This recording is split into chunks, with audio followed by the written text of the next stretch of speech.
एक आम सी नहीं, एक गैर मामूली लड़की थी।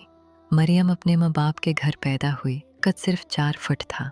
बचपन से ही लोग उसका मजाक उड़ाते, हंसते और उसे बोनी कहकर बुलाते। छोटी सी बच्ची का दिल टूटता था, मगर उसकी हिम्मत कभी नहीं टूटी। उसने सीख लिया था कि जवाब आंसुओं से नहीं, हौसले से दिया जाता है।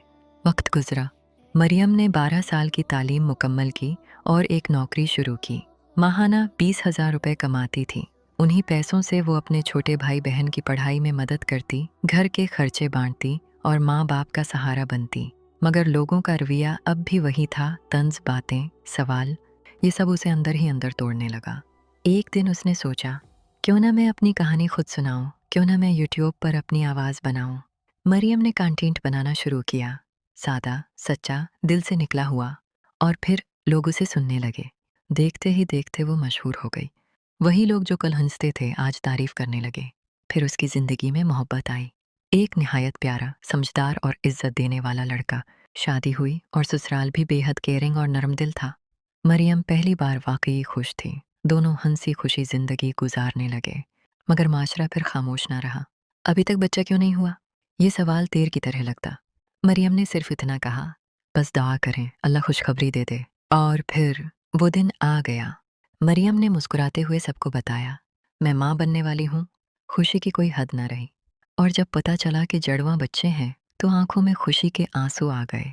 छोटे छोटे कपड़े, खिलौने, दोनों बच्चों के लिए अलग अलग शॉपिंग।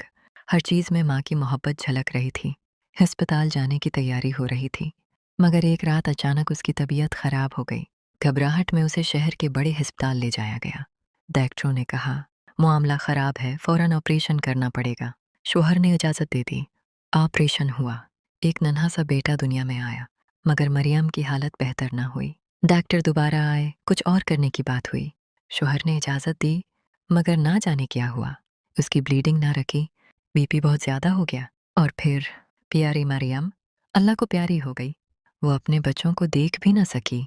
वो माँ जो उनके लिए कपड़े खरीद चुकी थी, जो ख्वाब देख चुकी थी, आज मिट्टी के नीचे सो रही थी। अगर वो जिंदा रहती, आज अपने दोनों बच्चों को गोद में लेकर दुनिया की सबसे खुश माँ होती। ये कहानी हमें क्या सिखाती है? औरत का खास तौर पर हमल के दौरान बेहद ख्याल रखना चाहिए। बरोक्त इलाज, दरस्त फैसले और मुकम्मल तोजा बहुत ज़रूरी है। शौहर और घर वालों की जिम्मेदारी है कि वो बीवी की जान को सबसे ऊपर रखें। आए अहद करें, हम अपनी बीवियों, बहनों और माँ बनने वाली औरतों की हिफाजत करेंगे, क्योंकि माँ का होना अल्लाह की सबसे बड़ी नामत है।